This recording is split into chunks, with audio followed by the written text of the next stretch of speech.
All right, I'm back with a video covering United States v. Cole, the J6 pipe bomber case, and maybe we really should switch to calling it the J5 pipe bomber case because that's the day that he assembled the devices. That's the day he planted them. According to him, that's the day he was inspired to do so, and it has nothing to do with the events of J6 or with any groups operating on J6. This is a confused and upset and irrational person committing an irrational act that is separate and apart from anything that happened on J6. That appears to be the case according to the evidence and according to Brian J. Cole Jr., who has confessed and given all these details to FBI investigators. We now have a lot more information about that day, about J5, and what Brian Cole was up to, thanks to a new filing in this case. And that's what I want to go through with you guys. I already made a shorter video covering this. It's about 20 minutes long. I put it on my YouTube and on my Rumble page. There's a playlist on both of those. There's a playlist for United States v. Cole. And today there's been quite a few filings in this case. So we're going to start with this new one, and then we're going to jump into some other ones as long as we have time. My voice is holding up. So if you like this content, if you like going through court documents with me, my link tree is in my profile. It's also in the description of the video, wherever you're watching. And there you can find all the places to follow, all the places to watch, and all the places to listen to my work. And if you want to support what I do, which is basically being a document nerd and being curious and thinking about things and exploring interesting, politically charged cases, things like that, you can go to my support links here. Benson Honey Farms, Bootleg Products, Manly Cans. I have affiliate links for them. If you make a purchase at any of those places, they'll kick a few dollars my way. If you want to support my coffee habit, you can go to ko-fi.com and just simply buy me a cup of coffee. Or if you want to join the core of my support, people who love what I do and want me to keep following these cases, producing podcasts and videos, justhuman.substack.com is where I publish my articles, and it's also where I publish my long form podcast. That podcast includes videos like this, but it also includes more, my commentary on current events and just ramblings and musings from me. So, but the Substack is the best way to support the show. $7 a month. It's basically $5 for a cup of coffee and a couple dollars into the Pacer Fund. Because there are times where I have to purchase these documents, and there are times where I purchase documents to see if that case is worth following, and then it turns out it's not. There are other times where I'm the first to access something, and I have to pay for that access, and it turns out to be well worth accessing, such as in the Smartmatic case, which, now that I mention it, I haven't gotten a notification of any new filings in that case for a while. So I'm just going to take a quick look over here. No, nothing since November. Okay. All right. Brian J. Cole case. Let's get into this new filing.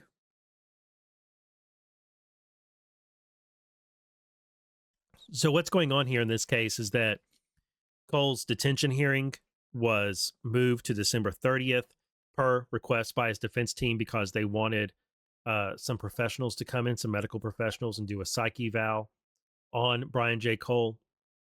They also needed more time to get criminal defense attorneys, which they've now gotten. And so the hearing is coming up on December 30th, and this is DOJ's filing that is arguing to the judge, hey, you need to keep this guy detained until this entire case is adjudicated. You need to keep him locked up. And here are all the reasons why. So this filing is mostly, well, I shouldn't say mostly. A good amount of it is a restatement of information that we already had in the affidavit that we got back on December 4th, and that I made a previous video on. I'll put it somewhere on screen here. But there is new information here, and there's also some new graphics. And so I want to go through this, and I want to spend some time on those things. And then I also want to spend some time on checking our premises. That's something that I've talked about in my podcast, and just over the course of doing this type of content, is that we have to, critical thinking means being willing, or maybe I should say, A necessary component to engaging in critical thought is to be willing to challenge your own premises, to reset your biases, to toss out your assumptions, and to rebuild what it is that you think. So if you think of, or if you consider your theory of this case, your theory that we've all developed over the past 5 years over what these pipe bombs were, who planted them, why, how they tie into J6, all of those things, we all have our own theories that are informed by information we gathered peripherally, that we just came upon, or information that we sought out researching ourselves, trying to figure out what was going on and who might have done it. And probably all of us have entertained a half dozen or so theories, or possible explanations for the pipe bomb, including who made them, why they didn't go off, who found them, and what was that? How, was that person involved at all? Who were they aimed at? Why were they planted at night? Why the kitchen timer? All of these things, and we've all tried to come up with a theory that explains those things, that answers those questions.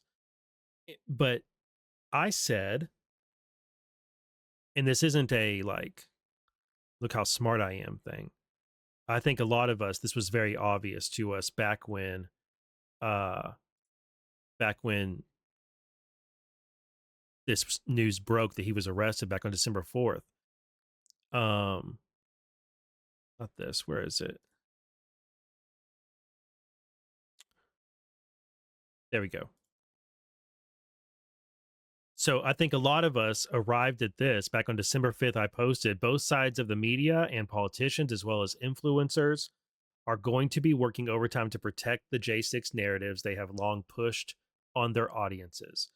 This case threatens to undo the assumptions and lies those narratives are built on. And I think that was pretty obvious. Wasn't a hard call to make. And it has proved to be true. This case does not match up to the narratives that either side has been putting out about January 6th. And that's because the pipe bombs have nothing to do with January 6th.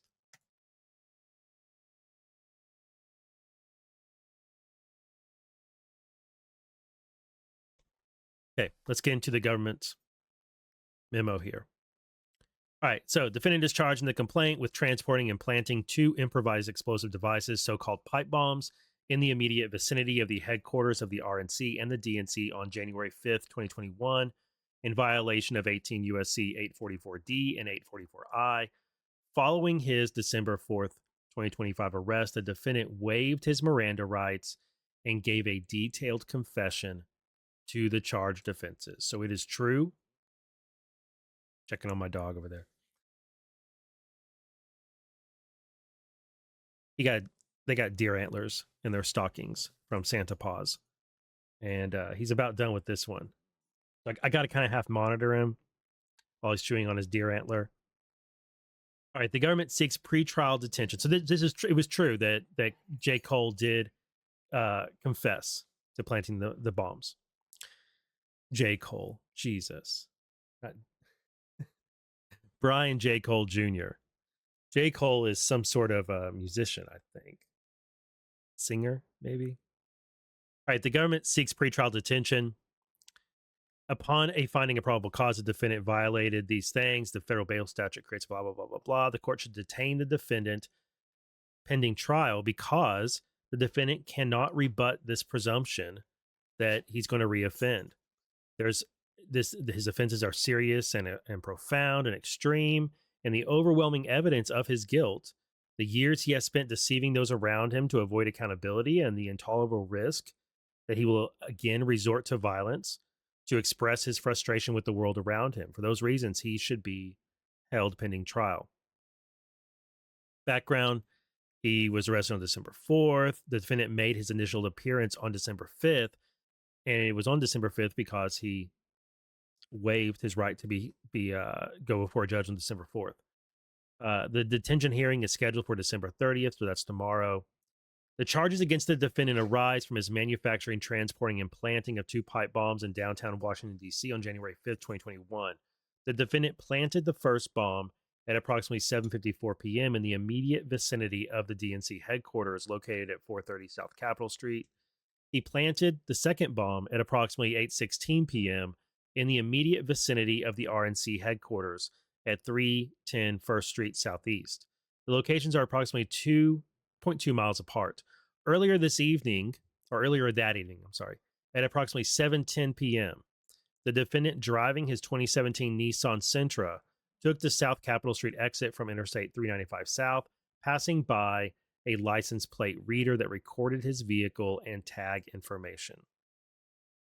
Approximately 24 minutes later, at about 7:34 p.m., surveillance video first captured the defendant walking approximately 1/2 mile from the South Capitol Street exit near the intersection of First Street and North Carolina Avenue Southeast.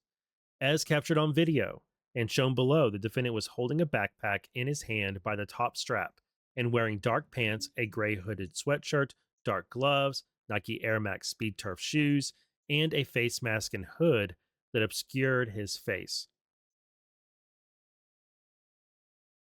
The footage also showed the defendant, who investigators from the FBI, based on a height analysis of the video, estimated to be standing 5 feet 7 inches tall with an error rate of 1.1 plus or minus. They did not use gait analysis. Putting on a pair of eyeglasses and scanning the area as depicted below.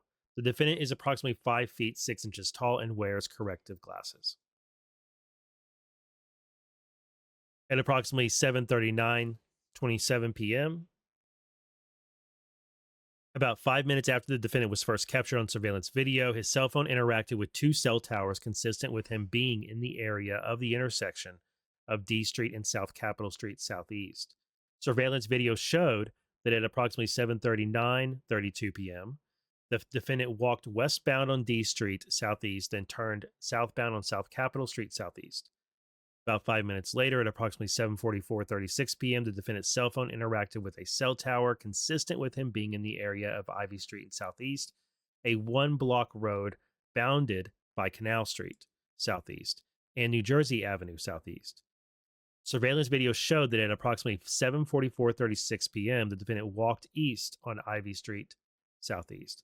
They have this guy walking everywhere. Very easy for them to track him. Do you need to be in this video?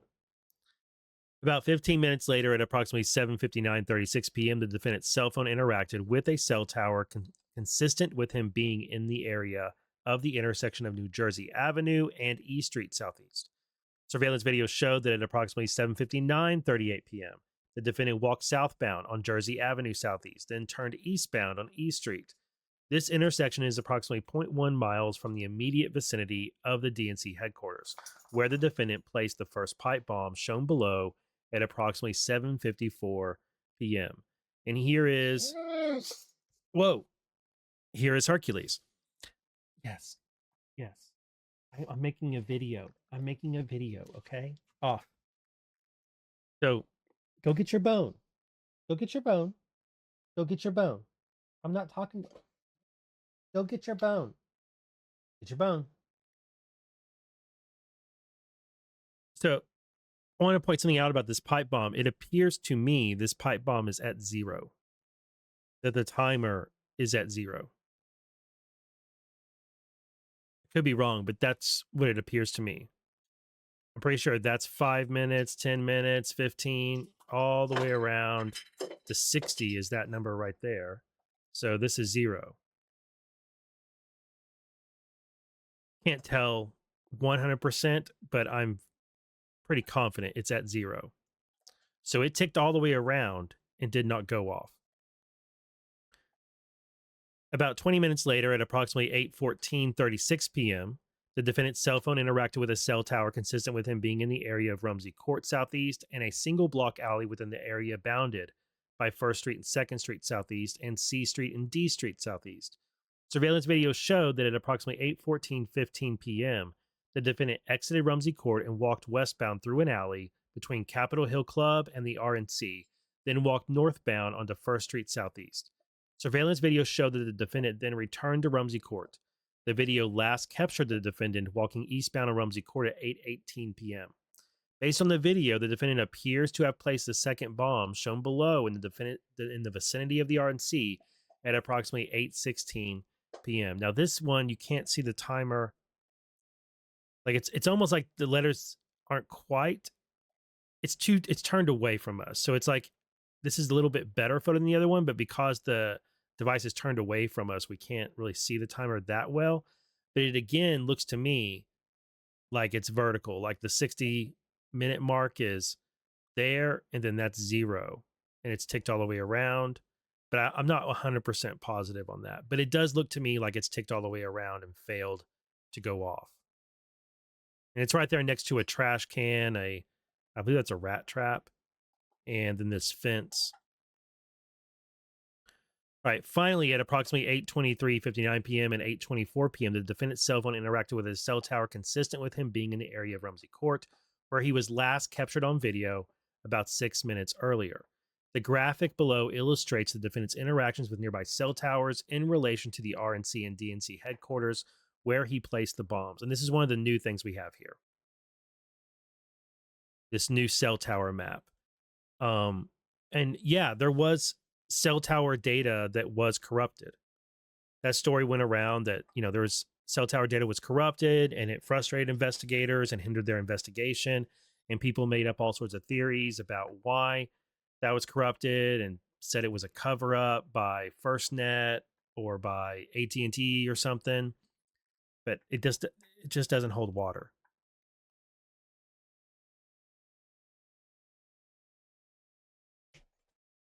Some of the data was corrupted.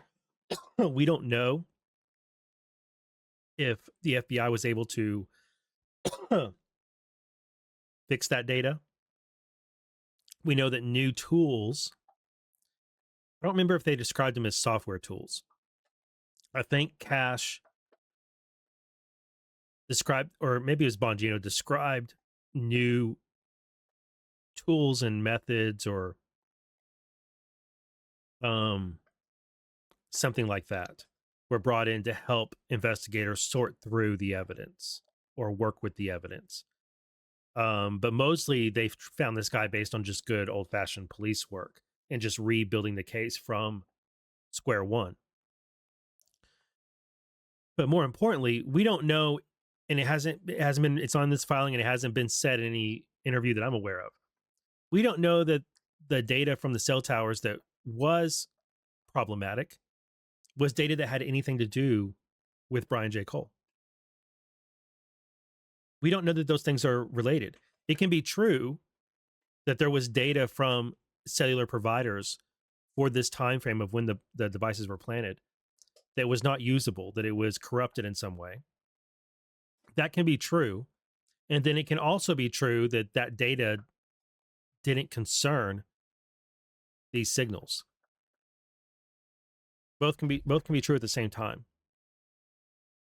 So when people raise that and say, well, I don't believe this cell tower stuff because of that, because they had said previously that it was corrupted and they couldn't use the cell tower data, we don't know that they're connected.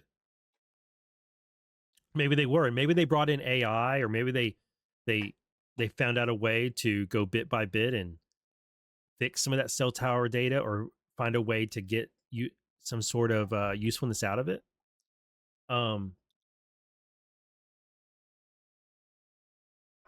I'm thinking that is they have nothing to do with one another.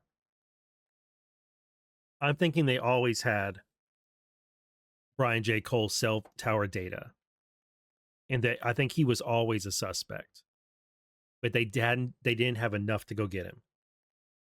I'm thinking they had his cell phone, his cell phone. His car's license plate on the reader.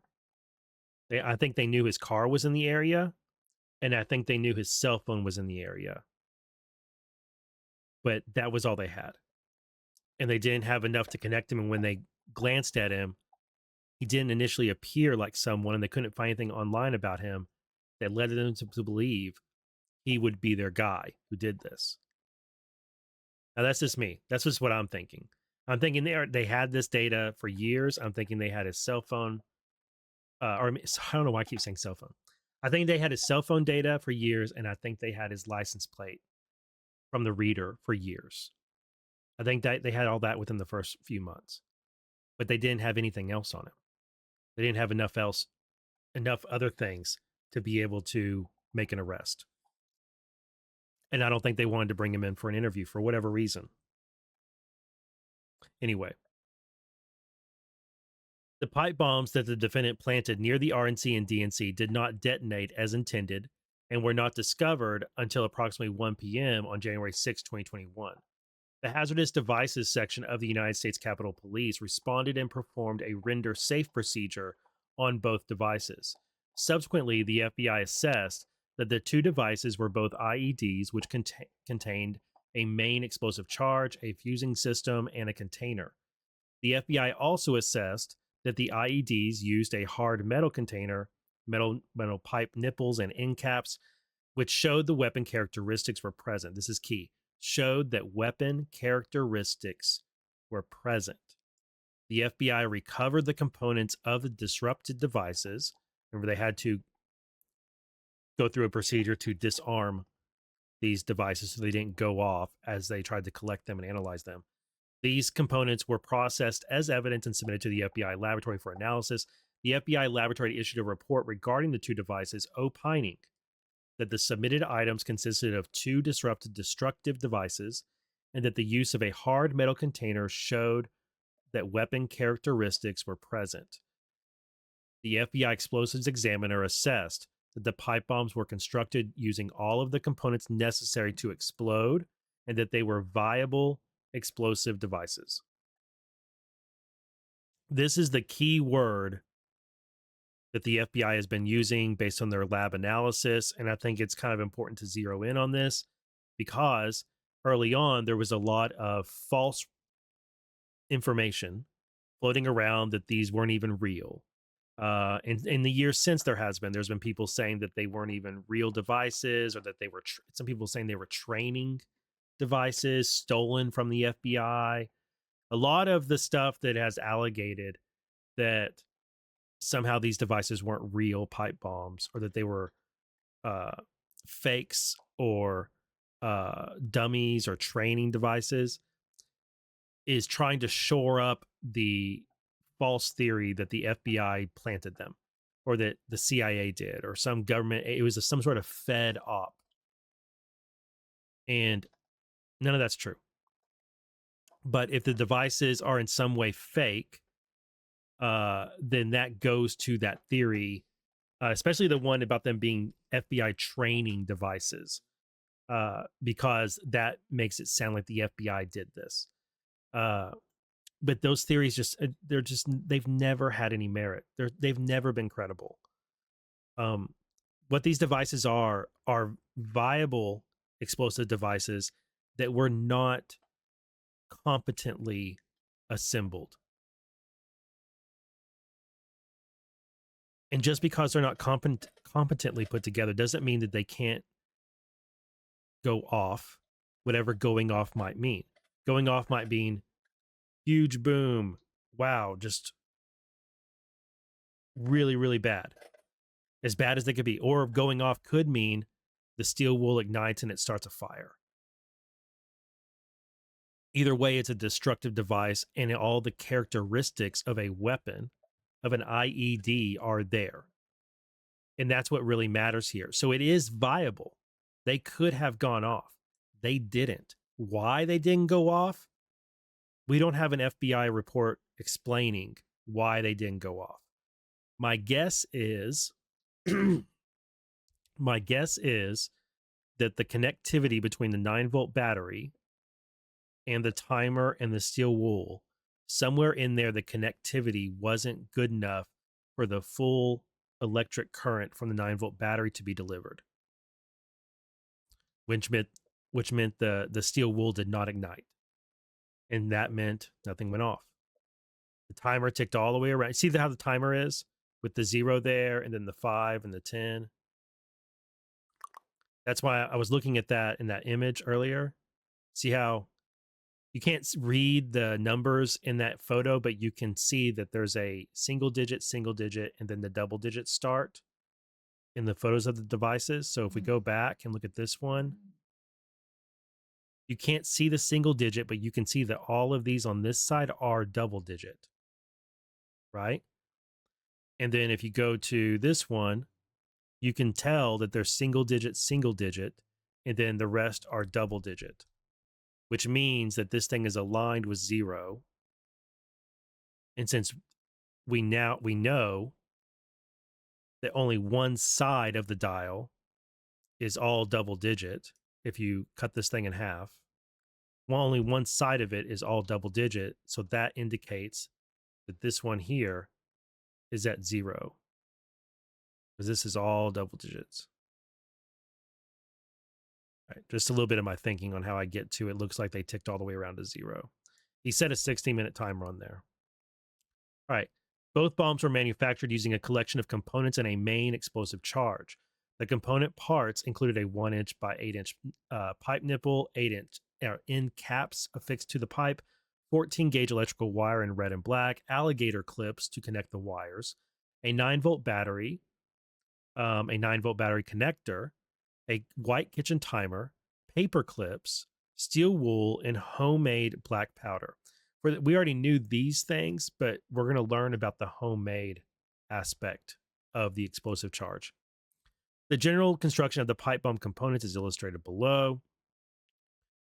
And so the way it's supposed to work is that when this timer ticks all the way around to 0, it makes the paper clip right here, the two ends of these two paper clips come together.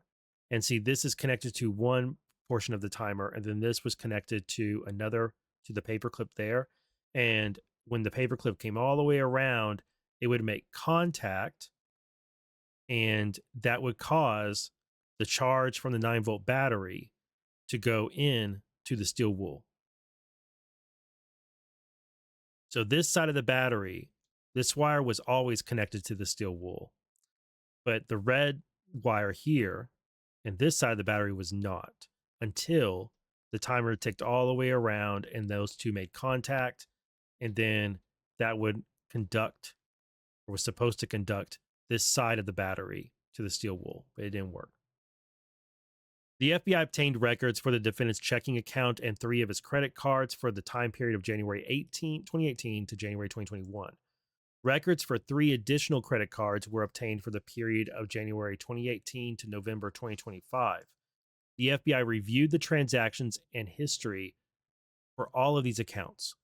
And then they just leave it at that. They don't say anything more about that. But I wonder if we're going to find out more about the purchases this guy was making.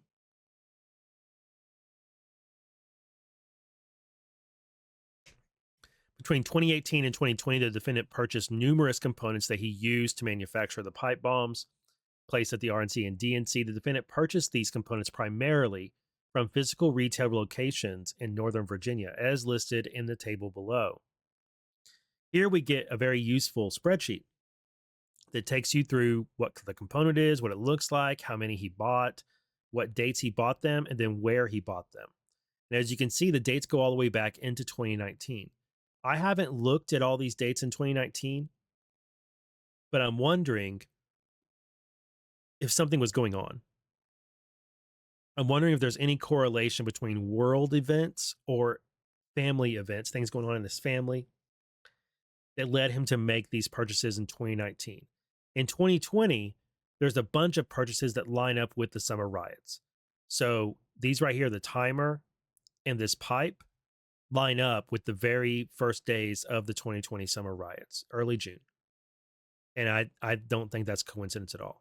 But there's other dates that don't line up, like March 2020. This is right when the lockdown started. All of a sudden, he went out and bought a galvanized end cap.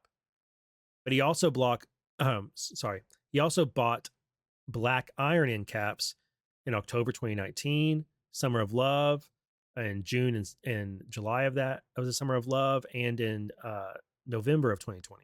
Right after the election. Then he made multiple purchases for red wire and black wire throughout the years. There's like a chunk of purchases that happen in the Summer of Love in 2020, and a chunk of purchases that happen in around November of 2020. So those line up with political events. But there's other purchases that don't quite line up. Um, and then there's also the tools he bought. I'm very thankful he did not, as I said in the other video, I'm very thankful he did not buy um, a meter, and he didn't check the voltage on his little setup there, because if he had, he would have realized it wouldn't work. After planting the pipe bombs on January 5th, 2021, the defendant continued to purchase bomb making components as illustrated below. So all of these purchases are after January 5th, 2021. And it looks like he's purchasing everything he needs to make them again. And these were all purchased pretty tightly together in early 2021. But then there were more purchases in the summer of 2022 for the end caps anyway. So it's very curious. And there's these are the types of things, these components. These are the kind of things that if you bought them all at once at Home Depot, it would raise some red flags, right? But separately across years, it doesn't raise red flags. However, none of these things themselves are exclusive to making a bomb. Like, there's all sorts of reasons to purchase these things. Everything on this list I've purchased at some point in my life, except for I've purchased a kitchen timer before. I've definitely purchased every one of these things. I don't know if I've ever purchased sulfur. I don't think I have. But all of these things I've purchased before for various purposes, whether it's home appliance repair or doing some plumbing work, or when I was running a bar and restaurant, having to go out and buy a kitchen timer, fixing some of my kids' electronics. I've bought all these tools before, like I bought alligator clips of different sizes. Like, none of these things scream, or none of these things are exclusive to making an IED. So there can be other reasons why he was buying these materials. It could be his dad sent him to buy them. It could be he had other projects around the house. Maybe his parents had him do repair on the house. Maybe he had various hobbies that involved him buying stuff like this. So just because he made these purchases doesn't mean he was going to use them to make an IED. But we know that at least at one point, he threw all these things together and made 2 IEDs. We don't know yet if he ever made any more. All right. Defendant's arrest and confession.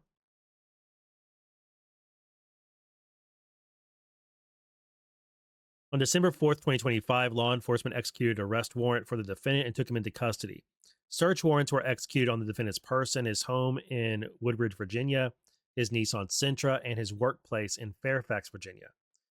A Samsung cellular device was seized from the defendant's person at the time of his arrest.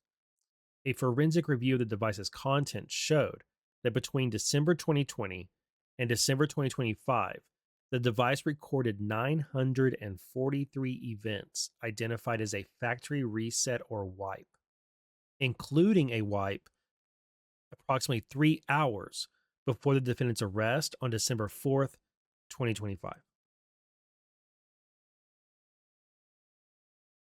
That is very curious. Footnote: the first factory reset or wipe event took place on December 15th, 2020. The next such event did not occur until July 15th, 2022. From that date, the factory reset or wipe events occurred at least once a week. On some days, the device appears to have been wiped multiple times in the same day.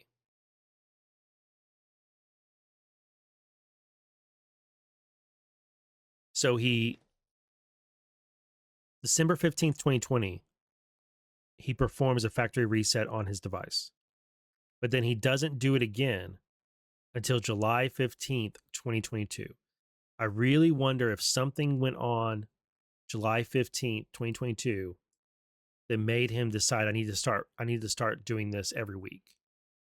or I need to do this every time I visit a website or I go somewhere that I don't want there to be a digital record of on my phone anyway. When he was interviewed by law enforcement after his arrest, they didn't have this information about his phone at that time. They didn't ask him about this that I'm aware of. But then also him resetting it 3 hours before he was arrested. Was he tipped off, or was he aware somehow that he was going to be arrested that day, and so he did this? I don't think that's the case. I I don't think that's the case.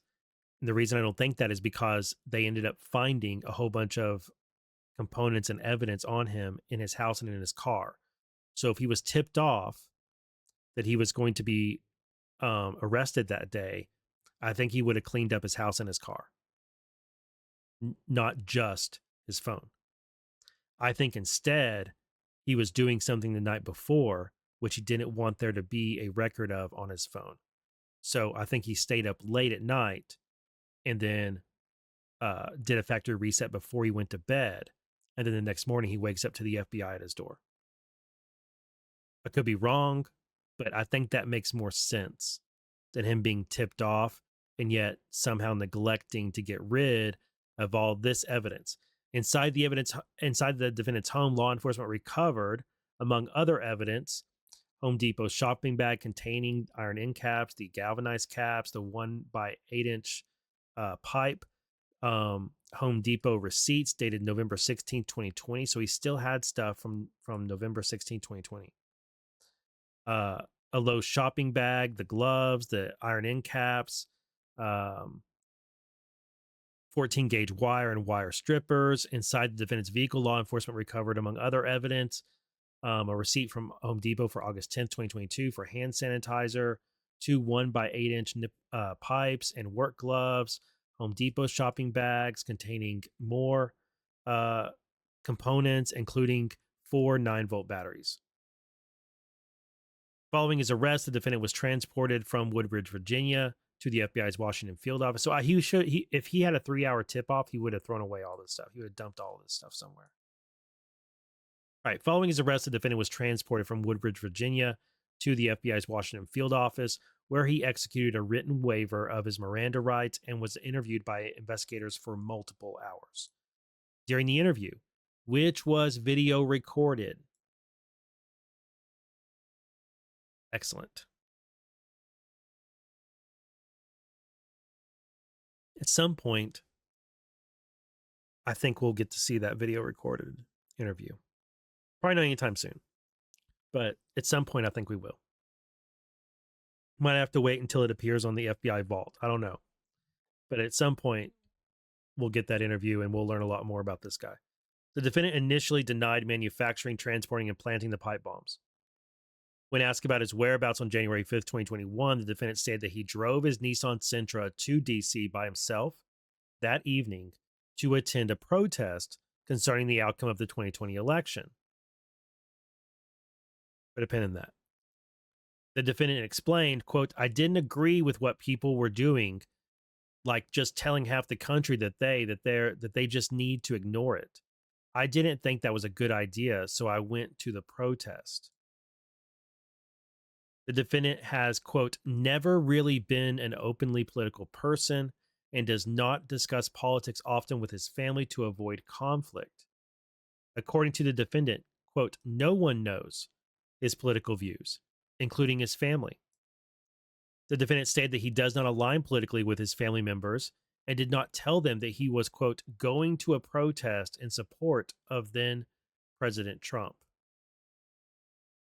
Now, these words are being taken from his interview and spread to make it sound like this guy is right wing. But that's not what he's saying. We'll find out that's not really what he's saying here. Later in the we're also going to find out he's lying. We're also going to find out that this was a lie, that he went there to a protest. I believe him that he doesn't share his political views with his family. My impression is his family is very leftist, and I think this guy is more Antifa like. Although I haven't come across anything that makes me think he actually is Antifa, but I think he's, well, you'll see.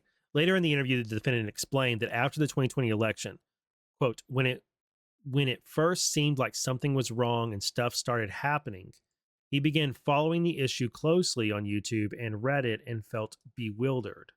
His word. So I think this has to do with the election and claims of the being stolen. In the defendant's view, if people, quote, feel that something as important as voting in the federal election is being tampered with, is being relegated null and void, then like someone needs to speak up, right? Someone up top, just to at the very least calm things down, end quote.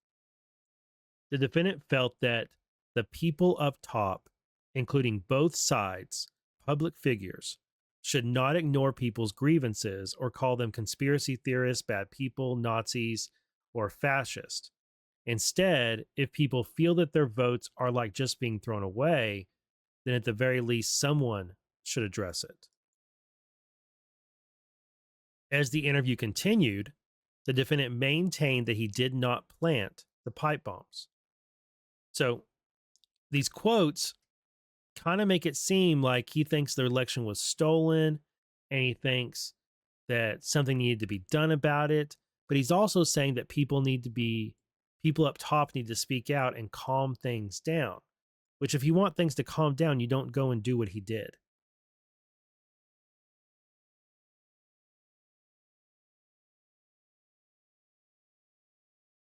As the interview continued, the defendant maintained that he did not plant the pipe bombs. However, when the defendant was shown a picture of a Nike Air Max Speed Turf shoe, he admitted that he, quote, used to have a pair and said that he threw them away because they were old and they were coming apart. After approximately 2 hours, during which the defendant maintained that he had not placed the bombs, one of the interviewing agents asked the defendant if he wanted to end the interview. The defendant responded that, quote, everything is just blank and a little too much to process.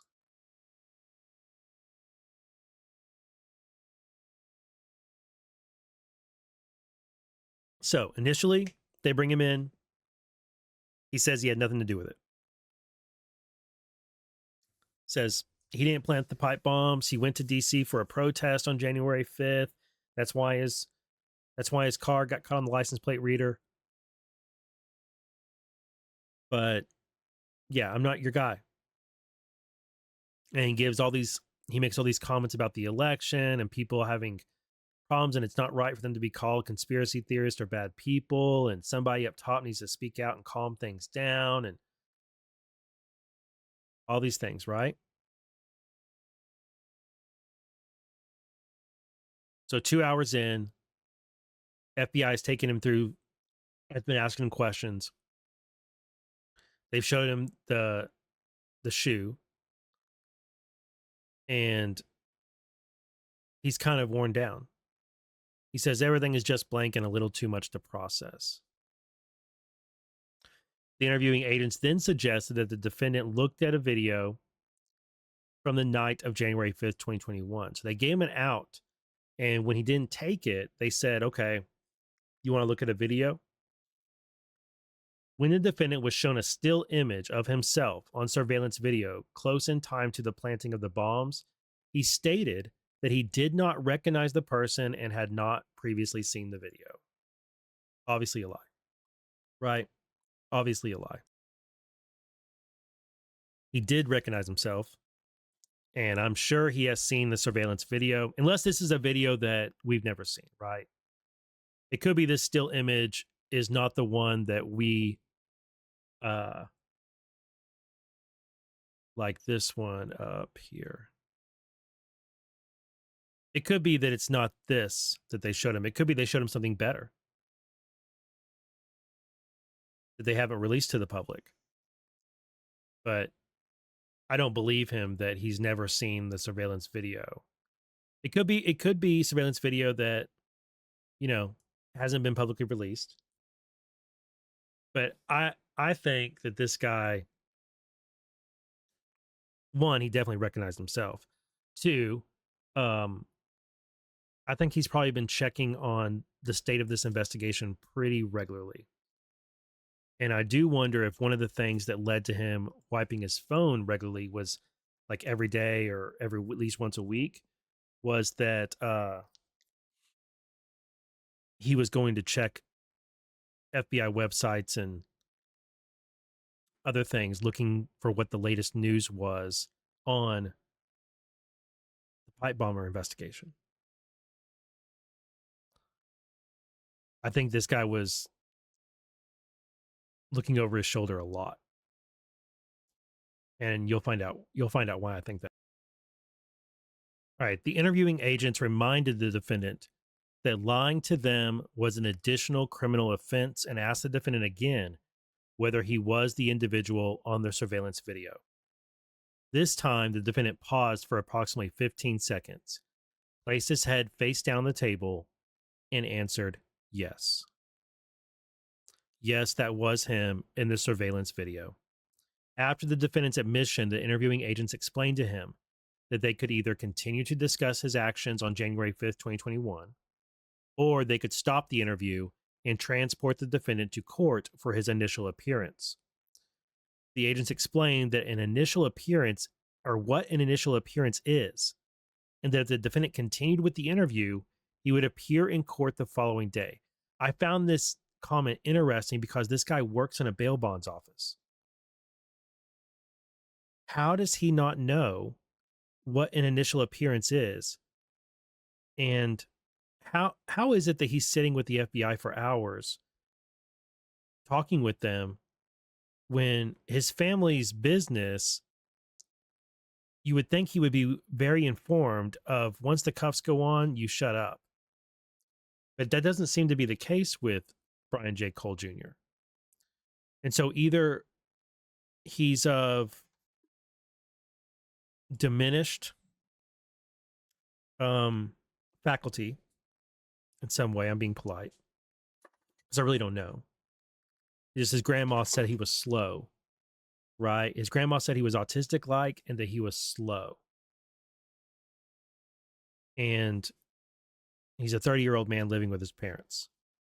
And the picture that's been painted for us by people who knew him in school and by family members is of someone who's not, well, you know what I'm saying. We're getting the impression that this guy has some difficulties, some disability, you might possibly. And so maybe that's the reason, but I just don't think it really is.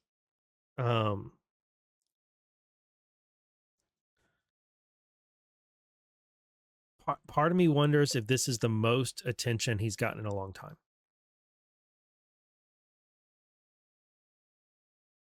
Like these agents being interested in him and questioning him, that's a very, very unusual experience for him. And he had a hard time saying no to people actually being interested in what he had to say. Just a thought. I'm not firm on that, but just something to consider, guys. All right. So the agents explained to him what initial appearance is and that if the defendant continued with the interview, he would appear in court the following day. The defendant asked for time to process things, and the agent stepped out of the interview room for approximately 20 minutes.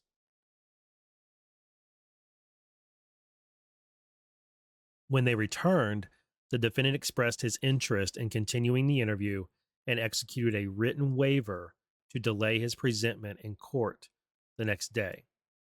He never asked for an attorney. And you would think that would be well drilled into his head by his dad. And just by being in the bail bonds business, that he would have picked up that, yeah, don't talk to cops. Especially once you've been arrested. But instead, he sat down with them for 3.5 hours.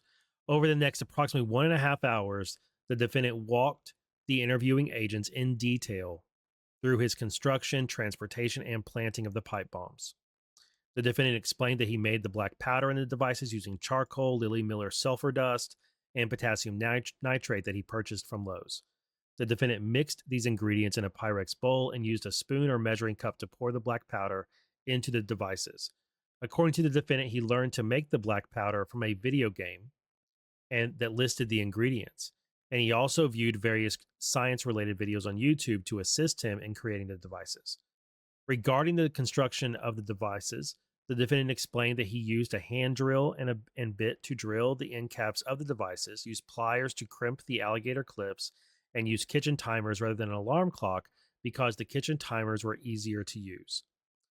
When asked where he kept the bomb making materials, the defendant explained that he hid them in a closet inside his home so that they would not be found by a family member. The defendant said that he assembled the devices in the hours before he drove to DC on January 5th and that he cleaned the devices with the disinfectant wipes. Eventually, the defendant admitted that he did not go to Washington, D.C. to attend a protest, but in fact traveled there to plant the devices.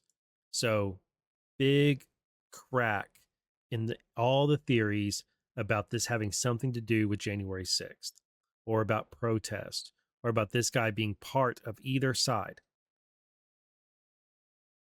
He put these things together hours before going to DC. He didn't go there to go to a protest. He went there specifically to plant these devices at the RNC and DNC, and you'll find out his motive here in a minute. The defendant stated that he transported the devices to DC on January 5th, 2021 inside a shoebox in the back seat of his Nissan Sentra. He wore a mask and hood that evening to avoid identification, and he wore gloves to avoid leaving fingerprints. When the defendant arrived in the city, he parked his car on D Street Southeast between 2nd Street and 3rd Street and Folger and Providence Parks. The defendant placed one of the devices in his backpack, exited his car, and walked to the DNC. He set the timer on the first device to the maximum duration, 60 minutes, and planted the device near the DNC. The defendant then returned to his car, retrieved the second device, placed it in his backpack, and walked to the RNC, reset the timer for 60 minutes, and planted the device. The defendant explained that he had used Google Maps to look up these locations in advance. After planting the devices, the defendant returned to his car, left the city, picked up food from a restaurant in Virginia, and returned home. According to the defendant, he was not really thinking about how people would react when the bombs detonated, although he hoped there would be news about it. The defendant stated that he had not tested the devices before planting them. He claimed that when he learned that the devices did not detonate, he was, quote, pretty relieved, and asserted that he placed the devices at night because he did not want to kill people. After seeing himself on the news, the defendant stated that he discarded all bomb-making materials that he had at a nearby dump. But that doesn't seem to be the case because we know that they recovered some of those materials and there was a receipt for purchases in November 2020. So I wonder if they just made the homemade black powder here, not the other components. The defendant stated that he did not tell anyone about the pipe bombs before planting them or in the years since.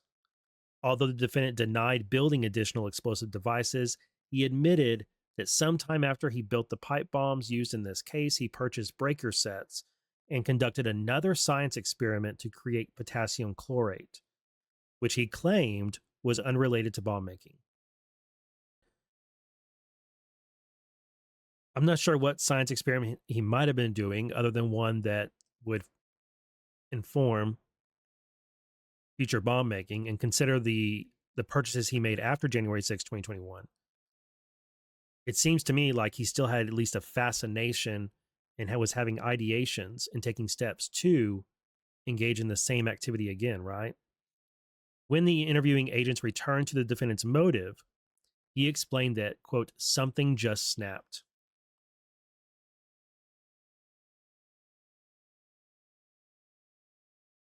Something snapped.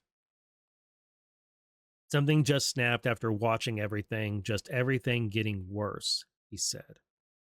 The defendant wanted to do something, quote, to the parties because they were in charge. When asked why he placed the devices at the RNC and DNC, the defendant responded, I really don't like either party at this point. The defendant also explained that the idea to use pipe bombs came from his interest in history, specifically the Troubles in Ireland. The defendant denied that his actions were directed toward Congress or related to the proceedings scheduled to take place on January 6th. That blows up all of the narratives that people on the left and people on the right, media, influencers, trolls, it blows up all the things, all the narratives and conspiracy theories that people have come up with about January 6th and how it relates to this pipe bombs. The truth is, it doesn't. It doesn't. Brian J. Cole wasn't doing this on January 5th, setting a 60-minute timer for a pipe bomb on January 5th to somehow affect the proceedings of January 6th. There's no connection between him and some group or some cause. It doesn't seem like anybody was putting him up to this. Perhaps we'll find out later that there was some influences from forums he was in or chat groups or something like that. But as he put it, his motive was that he was frustrated. He was watching everything getting worse, and something just snapped. So he assembled these devices, drove to DNC, left one at the RNC and at the DNC because he doesn't like either party. And he was inspired by similar activity in Ireland.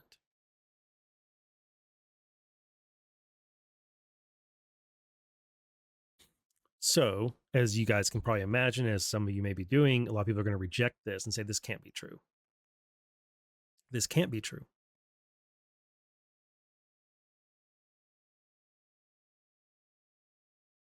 But if you set down whatever biases or whatever premise you've picked up in the years following January 6, 2021, and try to reconstruct it, I think you'll find this actually makes the most sense. It doesn't make sense that someone would plant a pipe bomb at the RNC and DNC with a 60-minute timer on the evening of January 5th, and that somehow those actions would be connected to the president's speech and the proceedings in the Capitol on January 6th. It doesn't make sense that someone would set a 60-minute timer on two devices at 8 p.m. or around 8 p.m. on January 5th in order to somehow support or interfere with things scheduled to happen 16 hours later.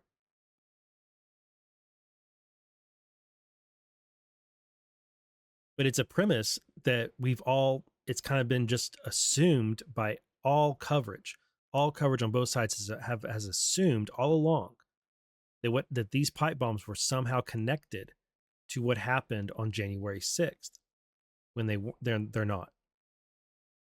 According to the guy who made them and planted them, they are not. According to the evidence that we have so far, they are not. And it makes the most sense that they're not connected in either way, because how would they be?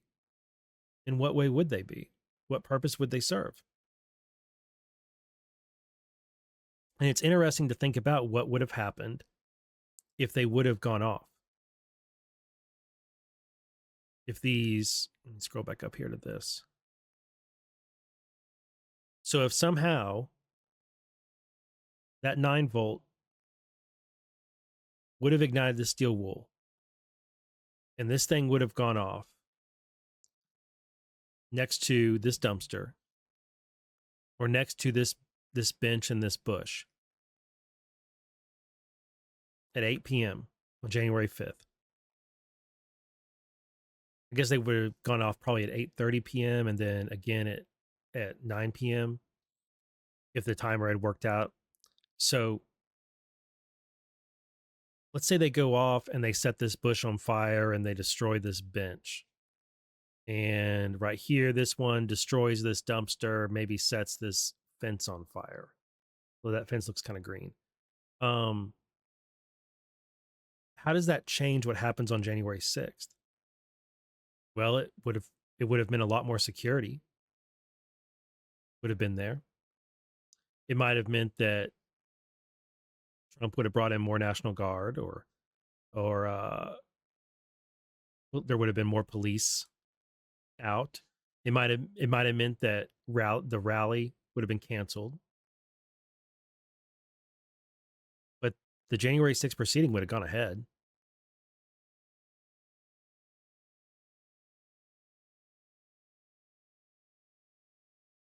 Who would benefit? I mean, I don't.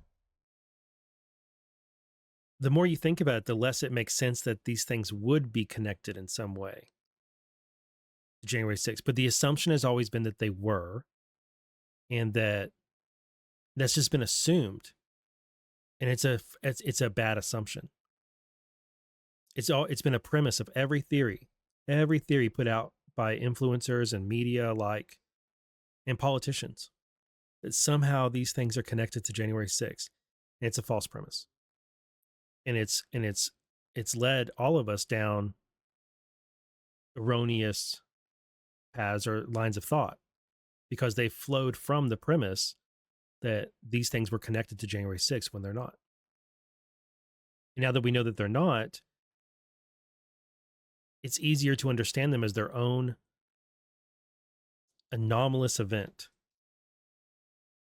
And I don't know what all happened on January 5th, but I think it's fair to assume that if you looked up the crime data or strange events on January 5th in Washington, D.C., you're going to find a number of things that happened.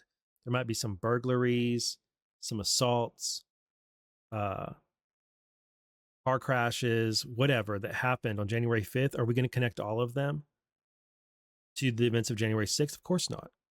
We connect this one because of the locations they were at, RNC and DNC, and then the fact that they were found around lunchtime, which was around the end of the president's speech, and then right before people went over to the Capitol, and all those events that took place. And so it really has to do with their discovery being around that time as why they get tied in to the events that were happening at that time, when really they shouldn't be. They should be separated from those. If any other crime or like a break-in or a car wreck or whatever else happened around that same time, we don't automatically tie those things into it just because of their temporal position, right? So that's one reason why it gets tied in. And the other one is, of course, because it's political, DNC and RNC.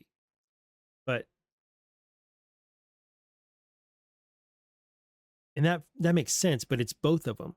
So it doesn't show someone that had animus towards one party or the other. It shows someone who had animus towards both, which doesn't work well for either side's narrative. So the rest of this is argument, which I don't really need to get into, because it's arguing like, hey, we got a guy who's confessed to making bombs, and he, after after successfully making them and planting them and them not going off, he then went out and purchased more materials in the weeks and months following. He's also been evasive. He's destroyed evidence. He's wiped his phone almost 1,000 times in the past 5 years. He lied to us initially. There's all these things that factor into, he needs to stay in jail pending his trial. Makes all the sense in the world. There's not really any more new information in here, although they do go into more of his motive here and description of what happened with him, where they say, by his own admission, the defendant committed these chilling acts because he was unhappy with the response of political leaders on both sides of the political aisle. And something just snapped. While the defendant may have reached a psychological breaking point, his crimes were anything but impulsive. He had been planning these things out. He'd been preparing to do this over the course of months, including before the 2020 election. He'd been having ideation of engaging in this type of activity, but something happened around January 5th where he just decided, F it, I'm going to go do this. I think we may find out. I think a strong possibility is that it's going to tie into something going on with his family, because his purchases and his travel leading up to January 5th. In October of 2020, his parents get a divorce. And remember, he's around a 30-year-old man living with his parents. And then in November, his dad loses a court case where his dad had been suing DHS over immigration related stuff. And it was a big loss for his dad. So I think we may find that something was going on around early January, late December. That was a big factor in his world kind of crumbling around him and things getting worse and worse. You know, he made that comment up here to investigators where he said, when they asked him about his motive, he explained that, quote, something just snapped after watching everything, just everything, getting worse. It doesn't tell us that that only involves world events and politics. I think it might also involve stuff in his own world getting worse. All right, so then they continue making the argument that, yeah, this guy needs to be detained pending trial. Makes all sense in the world. Let me see if there's anything else I need to point out here.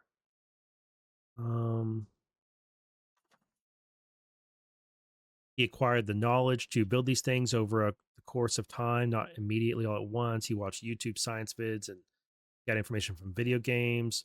Whatever the precise contours of the defendant's research and preparation, it was sufficiently extensive for him to assemble the 2 pipe bombs in the hours leading up to his travel to DC, and it was sophisticated enough for him to construct a viable explosive device using all the components necessary to cause an explosion. The nature of his offenses is calculated. The moment where he engaged in the action and actually went and committed the crime, you know, that sprung up because he says something snapped, but everything else that led up to that point was very calculated. And then afterward, he continued to take steps to engage in this activity. Hey, you. Hey, Hercules. Okay, in his own words, the defendant, let's see, hold up. Perhaps more than anything else, the defendant's choice of targets demonstrates the extreme and deeply dangerous nature of his conduct. Although the defendant acquired the bomb-making components, hey, no, get off the show. This is my show. Get off. Although the defendant acquired the bomb-making components in the months leading up to January 5th, 2021, he chose to plant them at the headquarters of the nation's 2 major political parties in downtown Washington, D.C., on the eve of the January 6th certification of the Electoral College. In his own words, the defendant did so because he did not like either party, but they were in charge, and thus were, in the defendant's mind, an appropriate target for extreme acts of violence. The defendant's choice of targets risked the lives not only of those innocent pedestrians and office workers, but also of law enforcement, first responders, and political leaders who were inside the respective party headquarters or drove by them on January 6th, including the vice president-elect, Kamala Harris, and the Speaker of the House. In this sense, the defendant's invocation of the troubles in Northern Ireland is telling.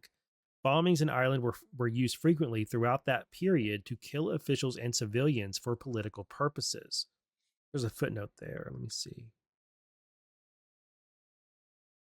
I wonder, see this right here? Last visited December 20. Oh, it says that. I think, so like pipe bombs are, I wonder if he's referencing exactly this. He said the troubles in Ireland, quote unquote. I wonder if he's specifically talking about this. And this, I wonder if this is a website he visited.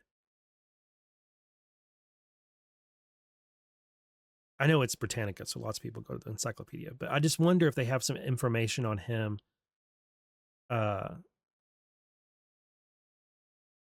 looking up stuff about pipe bombs in Ireland or political unrest in Ireland. Doesn't it? Okay, I was just searching between. I wonder if anything happened in Northern Ireland in 2022 or 2019 or any of these dates. I wonder if any of the dates of his activity correlate to things happening in Ireland. Okay. I haven't picked up any on religious. I don't think there's the religious element here, but um,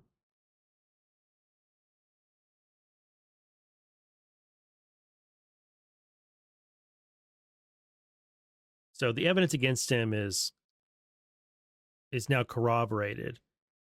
He admitted to all of the stuff that they have on him. So it's really silly if when people say that this isn't the guy. I mean, it's just absurd. I can't take it seriously.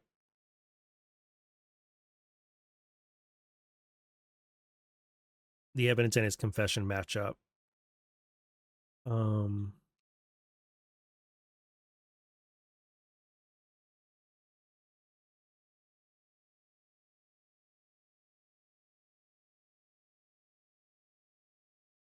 yeah.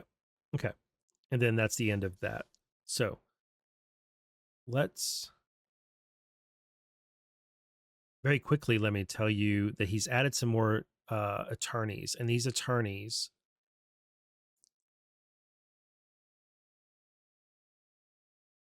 where is right here. So it looks like he's picked up the law firm called Litson Law Firm, which is out of Tennessee.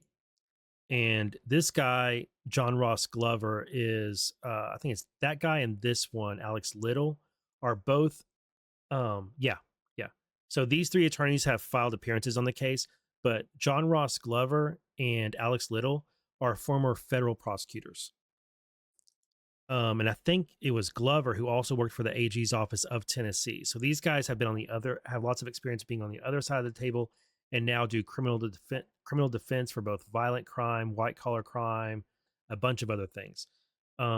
Zachary Lawson, I don't remember in his bio saying anything about him being a prosecutor, but Cole has now finally picked up actual criminal defense lawyers in addition to him having the HDR firm, the Humanity, Dignity, Human Rights, whatever law firm, the grievance law firm, as I've been calling them.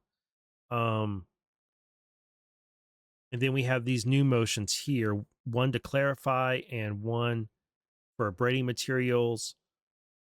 What is this? Oh, that's granting Mario B. Williams. He's from the HDR law firm. So this one is motion to confirm the preliminary hearing date. The parties previously set December 30th, 2025 as the date for hearing. The defense did not waive the right to preliminary hearing. To the contrary, it has consistently expected it to proceed on December 30th. On December 28th, when pressed on the question of proceeding with the preliminary hearing on the 30th, the government asked to push the preliminary hearing to either January 7th or 8th. That request comes too late and does not meet Rule 51D's rigorous standard. The court should confirm that December 30th is the preliminary hearing and detention hearing, and direct the government to prepare to present its evidence in support of probable cause. Interesting. Now we have criminal defense attorneys, and they're wise to this. Yeah, the judge's order doesn't say anything about a preliminary hearing happening.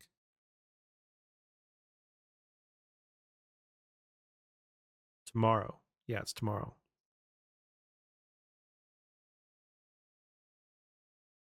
To be clear, Mr. Cole, through counsel, consented to an extension until Tuesday, December 30th, but he has not consented to any further delay. As a result, December 30th is the proper timely date for a preliminary hearing, which means they have to be ready to start turning over evidence, discovery.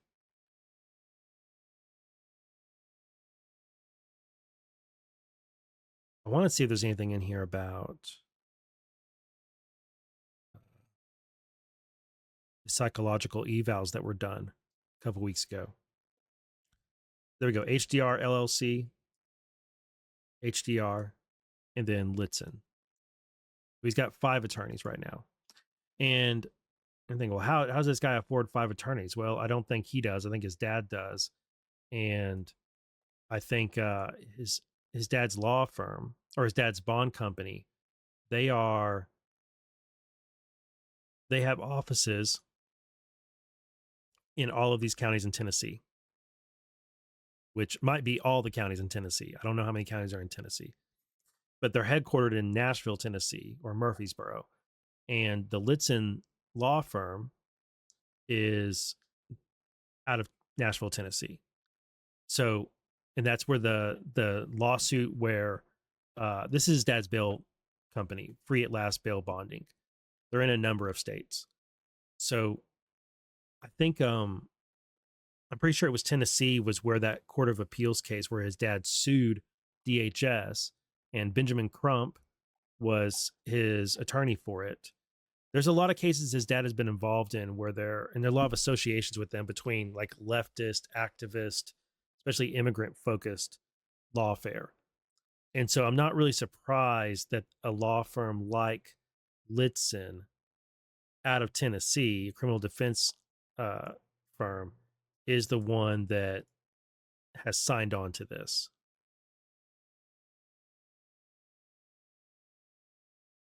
Let's see. So these two guys, managing member, and these two guys are on his case, and then this guy, Ross Glover.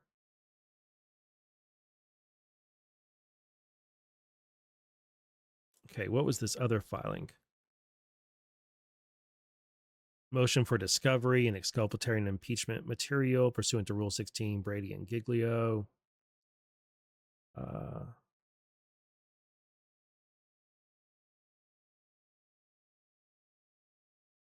Yeah, this makes sense. Is there anything new in here?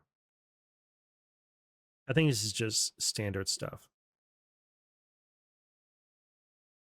It's an itemized list of all the things they're asking for. Is there anything about psych? No. Anything about it? It's not going to appear in here anyway. No. Okay. Let me see. Write down.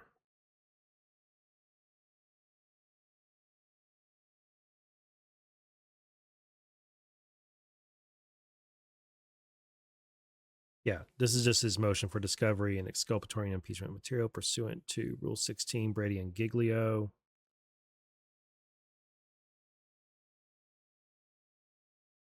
Yep, standard stuff. Standard stuff. Okay.